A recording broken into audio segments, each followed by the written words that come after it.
24th of November, 1944, 6 miles above the Japanese capital.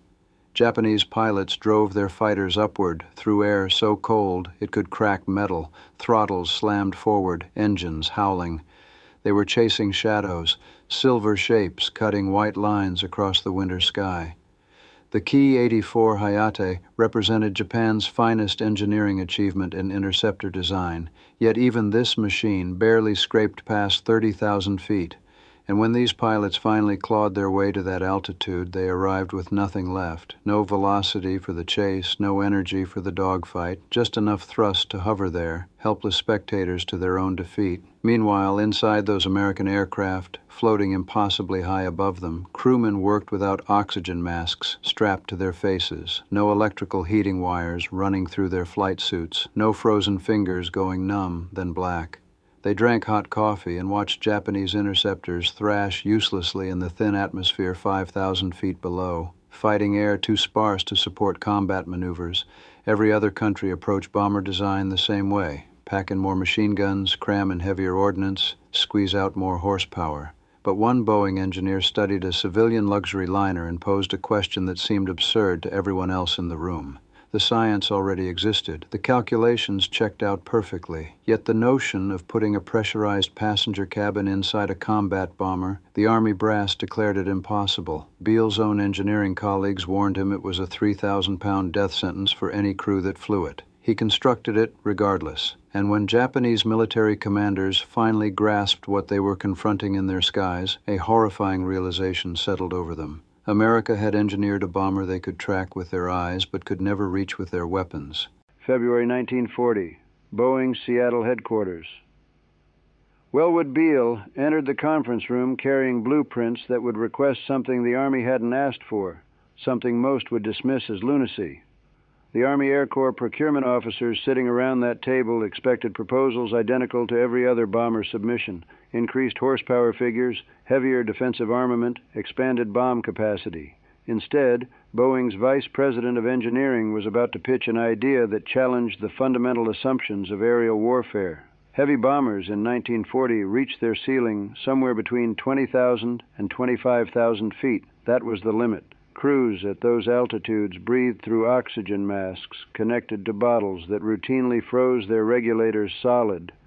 They wore electrically heated flight suits that functioned beautifully until the wiring shorted out and stopped working. Frostbite remained common. Men regularly lost consciousness from oxygen starvation during missions stretching past 12 hours. The conventional wisdom was ironclad. Speed and defensive firepower were all that mattered. Couldn't outrun enemy fighters? Then you needed enough guns to shoot them down. Couldn't evade anti-aircraft fire? Then you armored the aircraft to absorb the punishment. Altitude was constrained by human endurance, and human endurance hit its wall wherever the atmosphere became too thin for breathing. But Beall had been paying attention to Boeing's 307 Stratoliner. Throughout 1939, that civilian aircraft cruised comfortably at 20,000 feet, while passengers in its pressurized cabin sipped beverages without oxygen equipment. The technology wasn't theoretical.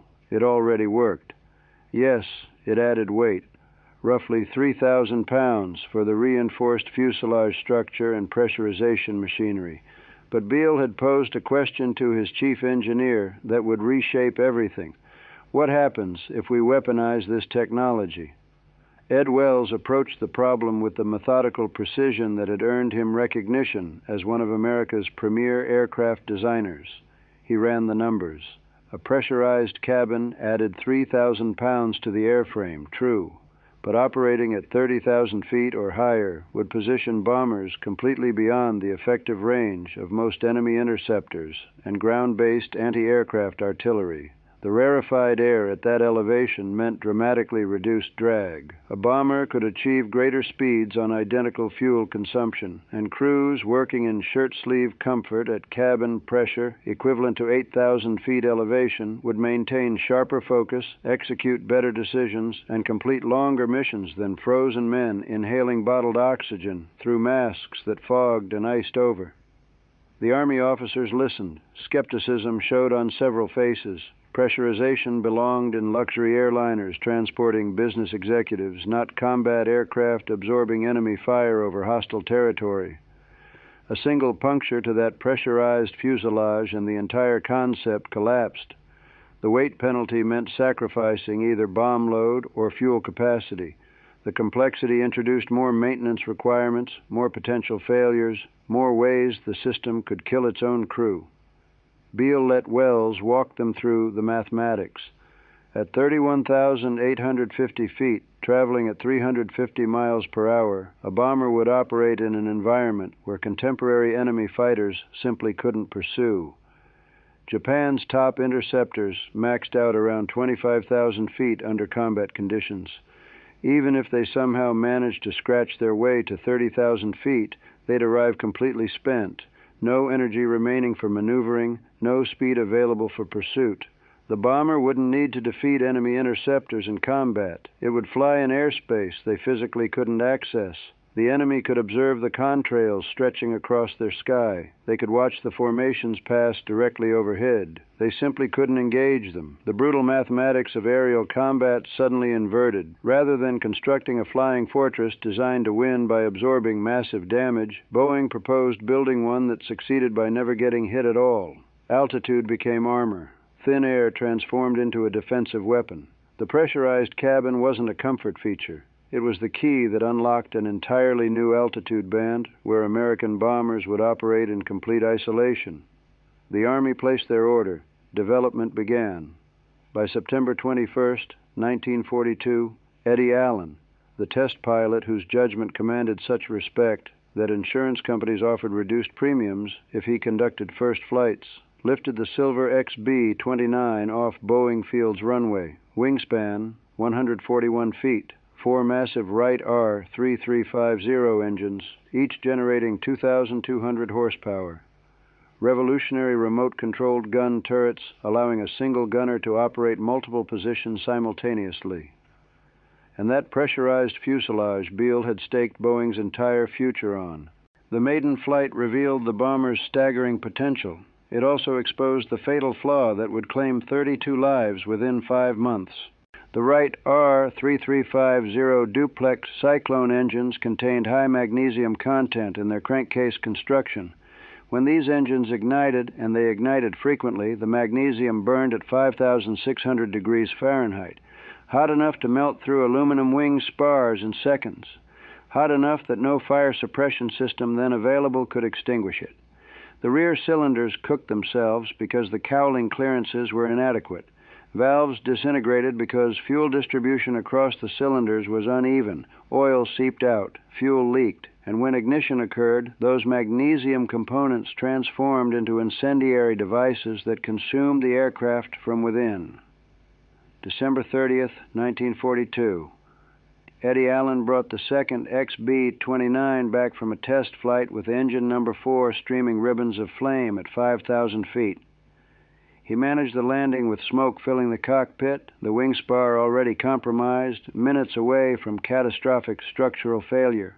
Fire crews extinguished the blaze. Allen climbed out of the aircraft. The Army awarded him the Air Medal for saving the bomber. 3 weeks later, he would climb back into that same aircraft for one final test flight. By then, President Roosevelt had already made his commitment to Chinese leader Chiang Kai-shek at the Cairo Conference. B-29s would bomb Japan from Chinese bases by April 1944. When Roosevelt made that promise, fewer than 100 B-29s existed, and only 15% of them could actually fly. The Army had already ordered hundreds more. Workers in Wichita were assembling bombers outdoors in temperatures dropping to 20 below zero, rotating through 20-minute shifts to prevent frostbite. $3 billion. More than the $1.9 billion spent on the Manhattan Project.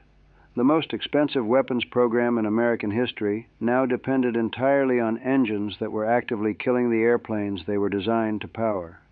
Wellwood Beall's revolutionary concept had created a bomber capable of flying higher than any enemy fighter could reach.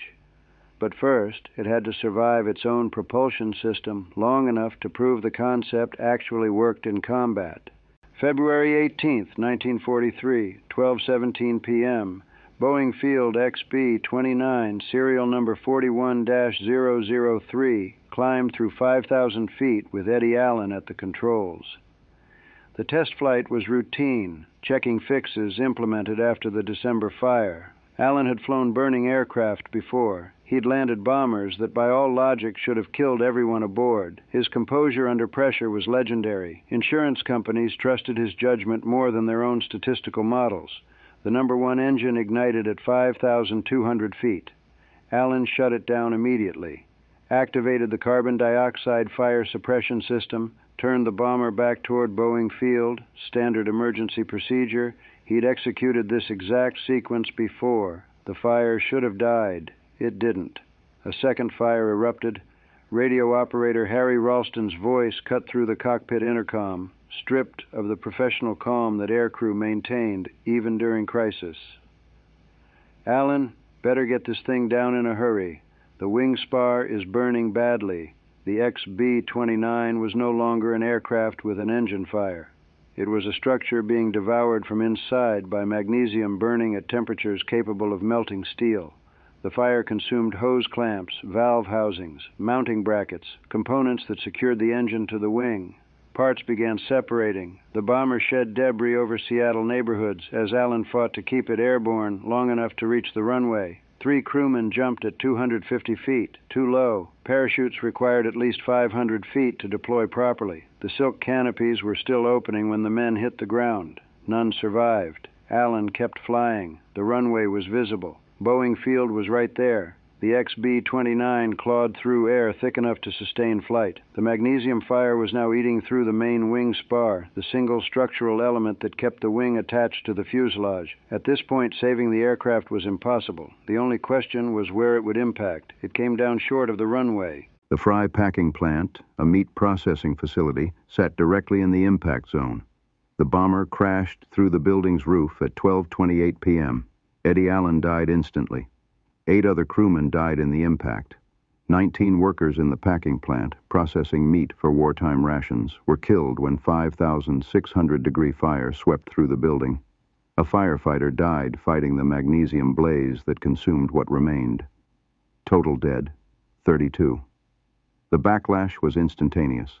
$3 billion, 32 dead. The most expensive weapons program in American history had just incinerated itself over Seattle. Critics in Congress demanded cancellation. Army Air Forces officers questioned whether the entire concept was fundamentally flawed. The engines were obviously the problem. Anyone could see that. Wright Aeronautical's R-3350 was killing the airplanes it powered. But there was no alternative engine capable of producing 2,200 horsepower at 30,000 feet. No time to develop a replacement. No way to meet Roosevelt's deadline with a redesign. The Army gave Boeing an ultimatum that bordered on impossible: fix the engines. Keep the pressurized cabin that added 3,000 pounds and drove the entire design philosophy. Meet the April 1944 deadline for combat operations, or watch the entire program transfer to Consolidated's B-32, a conventional unpressurized bomber that abandoned the altitude advantage Beall had wagered everything on. Spring and summer of 1943 became a race between engineering and politics. Boeing engineers, Wright aeronautical technicians, and Army Air Forces specialists converged on the R-3350 problem with wartime urgency that made peacetime development schedules irrelevant. The engine underwent tens of thousands of design modifications, not hundreds, tens of thousands. Every component that failed got redesigned. Every system that contributed to overheating got re-engineered. The cowling, the metal shroud surrounding the engine, was completely redesigned to increase airflow over the rear cylinders. The original design strangled cooling air at low speeds, exactly when overloaded bombers needed it most during takeoff. The new cowling opened up passages that doubled airflow when the aircraft was climbing at full power. The carburetor system was scrapped entirely. Early R-3350 engines mixed fuel and air in carburetors, then forced the mixture through a poorly designed elbow into the supercharger. The sharp bend created turbulence that distributed fuel unevenly across 18 cylinders. Some cylinders ran lean and overheated. Others ran rich and fouled spark plugs. Direct fuel injection eliminated the carburetor and the elbow, spraying precisely metered fuel directly into each cylinder. Hot spots disappeared. Power output became predictable. Propeller cuffs, metal fairings around the base of each propeller blade, were added to divert cooling air directly onto exhaust valves. The valves were failing because they operated at temperatures exceeding their metallurgical limits. More airflow meant lower temperatures. Lower temperatures meant valves that didn't disintegrate after 50 hours of operation. Later production runs would replace the magnesium crankcases with steel. Heavier, yes, but steel didn't ignite at 5,600 degrees. The early B-29s already in production kept their magnesium hearts. Those aircraft would fly combat missions knowing that any engine fire could become unsurvivable within seconds. Even with all the modifications, the R-3350 remained temperamental. Time between overhauls increased from 100 hours to 400 hours by war's end, barely adequate for an engine that needed to power 15-hour combat missions. The engines would continue killing B-29 crews throughout the war, but they would kill fewer, and enough would survive long enough to prove whether Beall's pressurized cabin concept actually worked. By May 1944, 130 B-29s completed the 11,500-mile journey to bases in China and India. Workers had built them faster than the fixes could be implemented. Some aircraft carried engines with all modifications. Some carried engines with half. All carried crews who understood they were flying experimental bombers into combat before testing was complete. June 15, 1944, the first B-29 mission against Japan since Doolittle's raid in 1942. 68 bombers took off targeting the Imperial Iron and Steel Works at Yawata. 47 reached the target. 6 aircraft were lost. The mission failed to destroy the steel works. Bomb accuracy from altitude was worse than predicted. Weather was worse than predicted. Everything was harder than the planning documents suggested.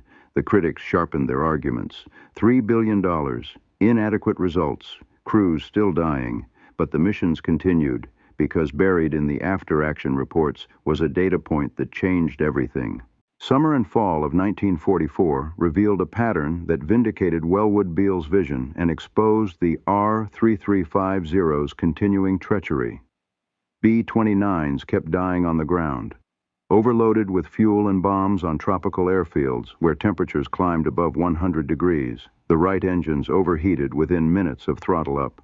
The aircraft needed every foot of runway to stagger into the air at maximum gross weight, 140,000 pounds.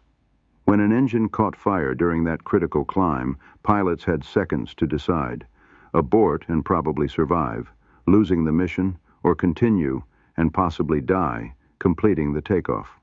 The early B-29 tactics combined maximum weights with high-temperature airfields, creating conditions that defeated even the modified cowlings and fuel injection systems. The engines swallowed their own valves. Exhaust valves that failed from heat stress dropped into cylinders and destroyed pistons. When magnesium components ignited during takeoff, the resulting fires reached temperatures approaching white heat. 5,600 degrees Fahrenheit, intense enough that main wing spars burned through in seconds, giving crews no time to evacuate before structural failure. Mechanics developed rituals. Some whispered prayers over engine cowlings before closing them. Others performed checks in specific sequences that had no technical justification but felt necessary.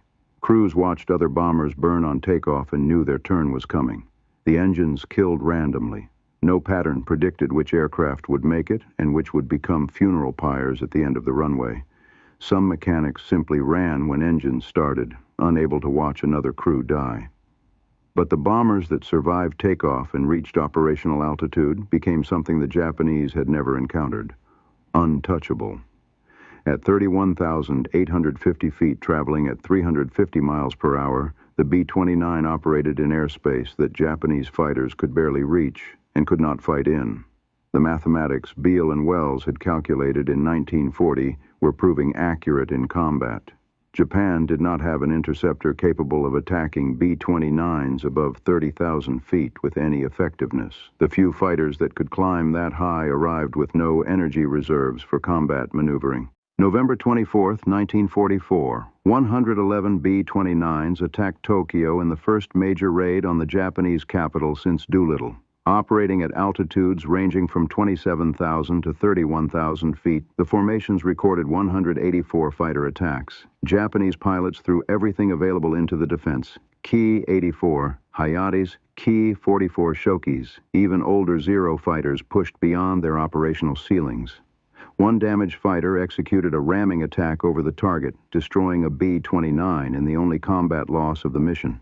5 Japanese fighters were shot down by B-29 gunners. The other 178 attacks failed to achieve kills. Japanese anti-aircraft fire proved equally ineffective.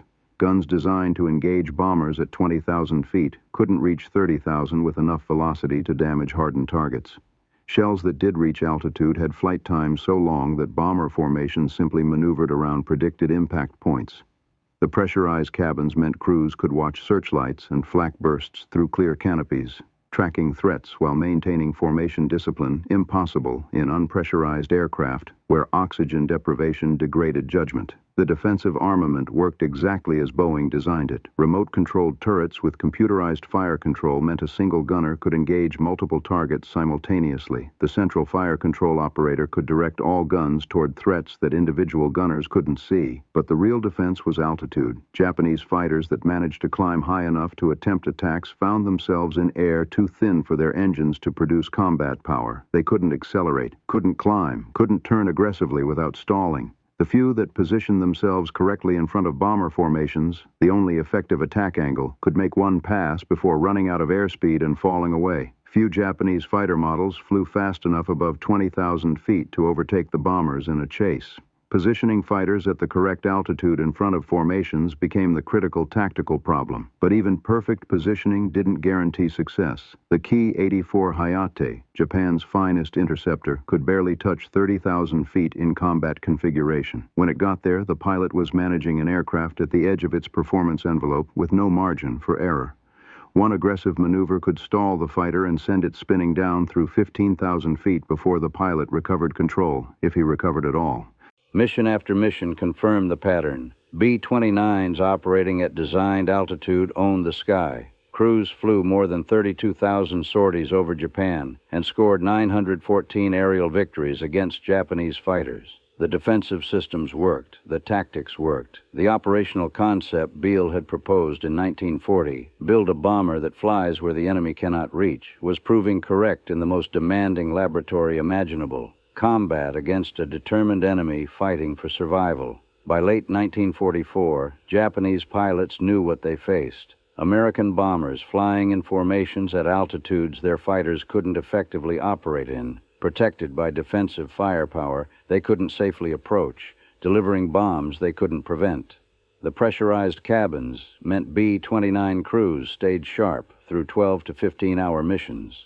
No frostbite turning fingers black and useless. No oxygen deprivation causing mistakes that killed entire crews. No electrically heated suits shorting out and leaving men hypothermic.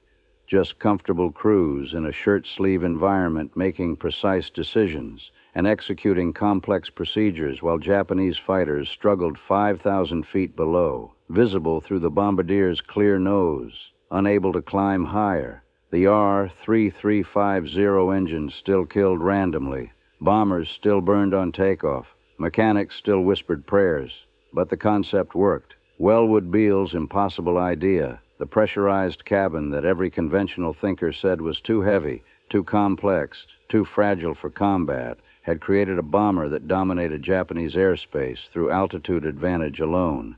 Then, Curtis LeMay took command in January 1945 and changed everything. General Curtis LeMay studied combat results with an engineer's cold analysis and reached a conclusion that shocked everyone who understood what the B-29 was designed to do. High-altitude precision bombing wasn't working, not because the aircraft couldn't reach altitude or survive at altitude. The B-29s owned the sky above 30,000 feet, but they weren't destroying targets. Cloud cover over Japan was constant. Industrial targets disappeared under weather fronts that lasted weeks. Bombardiers releasing bombs from 6 miles up through solid overcast were aiming at coordinates on maps, not factories they could see. Accuracy was abysmal. The Norden bomb sight, the classified technology that supposedly could drop a bomb into a pickle barrel from 20,000 feet, was useless when clouds blocked the target from view until seconds before release. The jet stream made everything worse. Winds at 30,000 feet over Japan exceeded 300 miles per hour. Bomber formations flying into headwinds crawled across the ground at walking speed. Flying with the jet stream, they rocketed over targets so fast that bombardiers couldn't track aim points. The wind threw bombs miles off course. Missions that should have destroyed factories left them untouched, while bombs cratered empty rice paddies. LeMay's solution violated every principle the B-29 was built on. Strip out most of the guns to save weight. Load up with incendiary bombs instead of high explosives. Fly at 5,000 to 8,000 feet at night. Attack when Japanese defenses couldn't see the formations coming until they were overhead. The irony was brutal. The airplane designed to fly higher than any enemy fighter could reach would win the war by flying lower than even obsolete interceptors. The pressurized cabin, the revolutionary technology that made 30,000-foot operations possible, would become irrelevant. Crews would fly unpressurized at altitudes where they didn't need it, breathing naturally in air thick enough to sustain them, while the sophisticated system Beall had bet Boeing's future on sat unused. March 9th to 10th, 1945, Operation Meeting House. 334 B-29s hit Tokyo at low altitude, carrying incendiary clusters designed to create firestorms in Japanese cities built largely from wood and paper. The bombers flew through searchlight beams that turned night into day, through anti-aircraft fire that killed 16 aircraft, through ramming attacks by pilots willing to die if it meant taking one bomber with them. Approximately 100,000 people died in one night, more than either atomic bomb would kill. The firestorm consumed 16 square miles of Tokyo. Japanese defenses optimized for high-altitude intercepts couldn't handle the tactical shift. Searchlight batteries designed to illuminate bombers at 25,000 feet couldn't track aircraft weaving through the city at 5,000. Anti-aircraft guns set for high-altitude fuses fired shells that exploded thousands of feet above the attacking formations.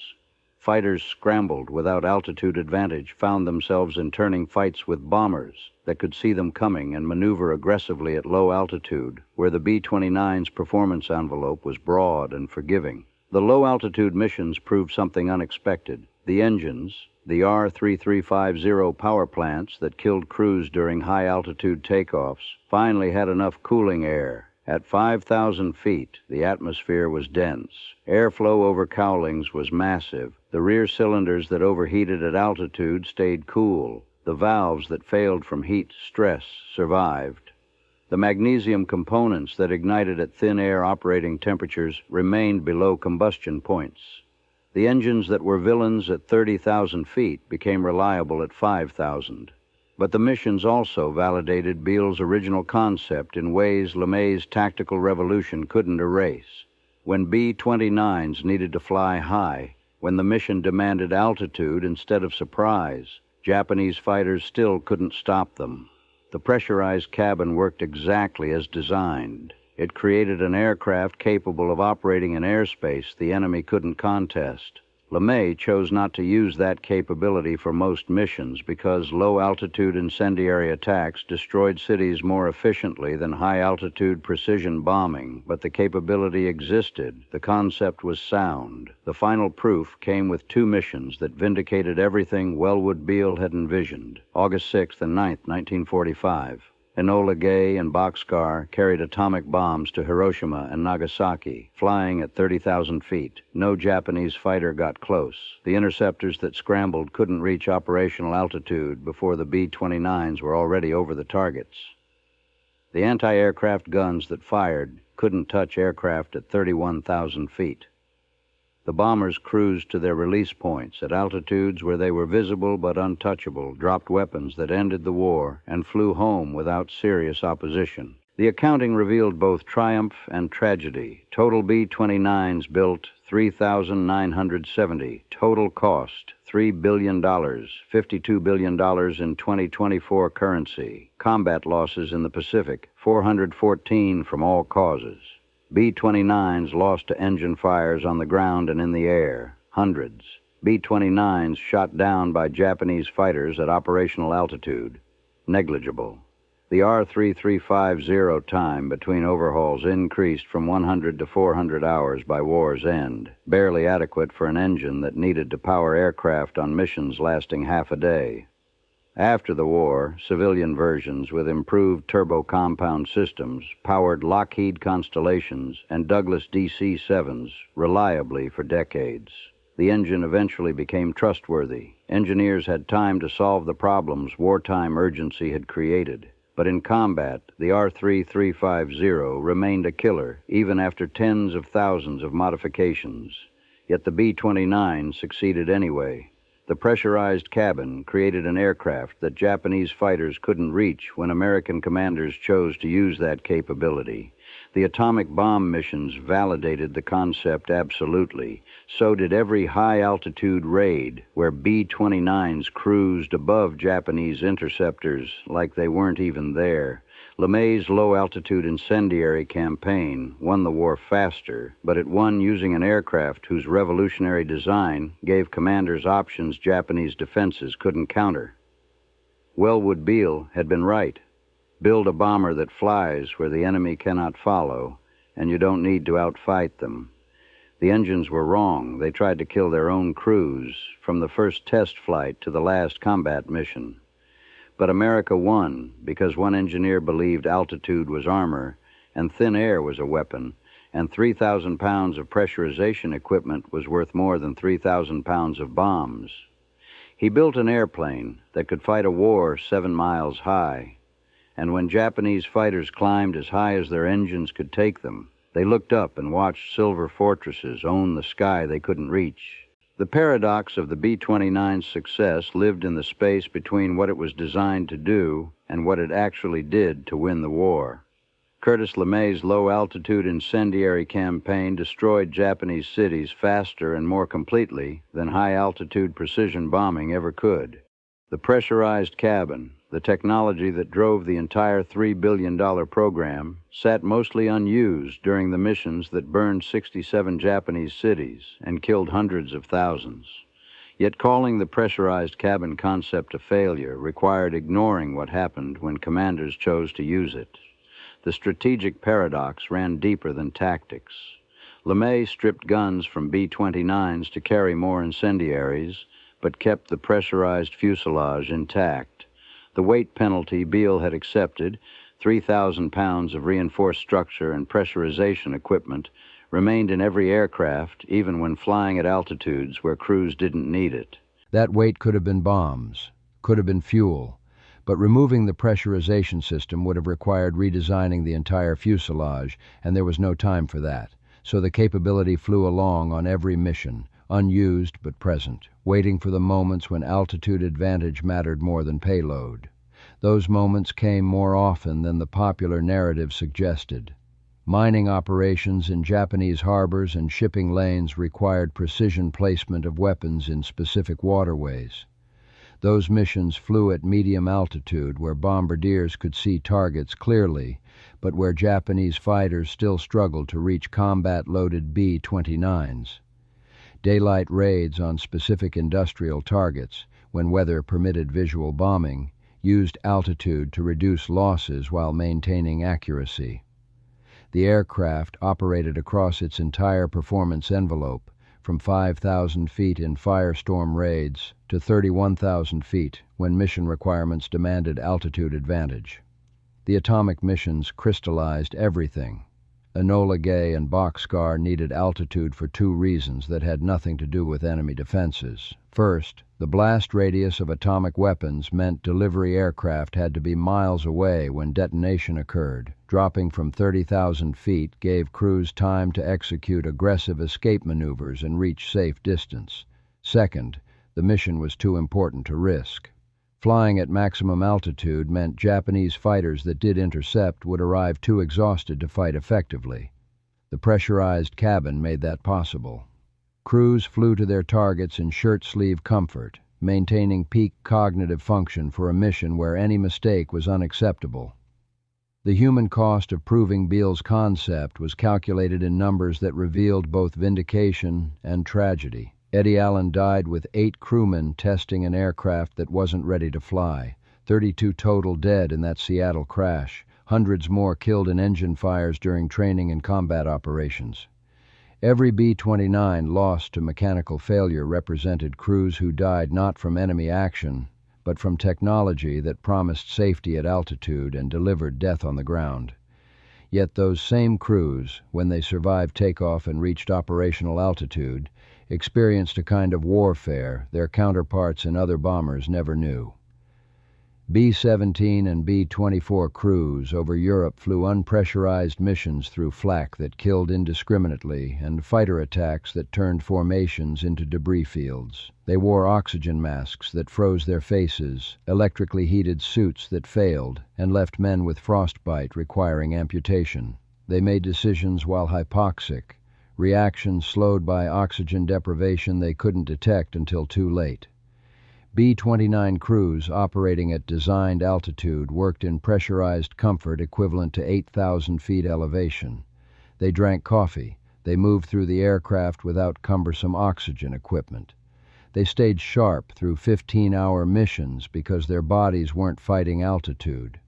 When Japanese fighters appeared below them, struggling to climb higher, B-29 gunners engaged from a position of complete advantage, rested alert, operating weapon systems that required mental clarity to use effectively. The final accounting of the B-29 program revealed success measured in contradictions. The most expensive weapons program in World War II, exceeding even the Manhattan Project, succeeded spectacularly while being used in ways its designers never intended. The pressurized cabin that drove the design was both essential and irrelevant, depending on which missions you examined. The engines that nearly killed the program remained dangerous throughout the war, yet improved enough to make operations possible. The aircraft designed for high-altitude precision bombing won the war through low-altitude area bombardment, yet ended that war with 2 high-altitude precision strikes that validated the original concept absolutely. Wellwood Beall's revolutionary idea that altitude advantage could trump firepower and speed proved correct in ways that transcended individual missions. The B-29 forced Japanese air defenses to prepare for threats they couldn't effectively counter. Resources spent developing high-altitude interceptors that barely worked, anti-aircraft guns positioned to fire at 30,000 feet, tactics optimized for formations that might or might not appear at design altitude. The mere existence of a bomber that could fight at 7 miles up changed how Japan defended itself, even when American commanders chose to attack at lower altitudes. The engineering legacy was more straightforward. Pressurized combat aircraft became standard for every air force that could afford them. The concept Beall championed in 1940, that crew comfort and performance mattered as much as guns and bombs, shaped every bomber and transport aircraft designed after the war.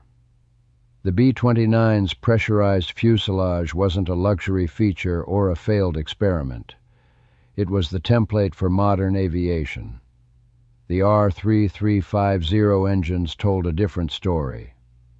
They killed until the war ended. They burned through overhauls faster than logistics could support. They forced maintenance crews to work miracles, keeping aircraft flyable. But they also produced 2,200 horsepower per engine at altitudes where that power mattered, driving superchargers that made 30,000-foot operations possible. The engines were both the villain that nearly destroyed the program and the necessary component that made success achievable. After the war, with time for proper development, they became reliable power plants that served civilian aviation for decades. But bomber crews who flew them in combat never forgot the sound of a right cyclone beginning to fail, or the sight of magnesium fire eating through a wing spar, or the knowledge that every takeoff was a gamble against thermodynamics. 3,970 B-29s built, $3 billion spent, 414 lost in combat, hundreds more lost to the engines that powered them, and zero, exactly zero, shot down by Japanese fighters when operating at the altitude Wellwood Beall promised would make them invincible. The engineer was right. the engines were wrong, and America won because one man believed you could win a war not by outfighting the enemy, but by flying where they couldn't follow.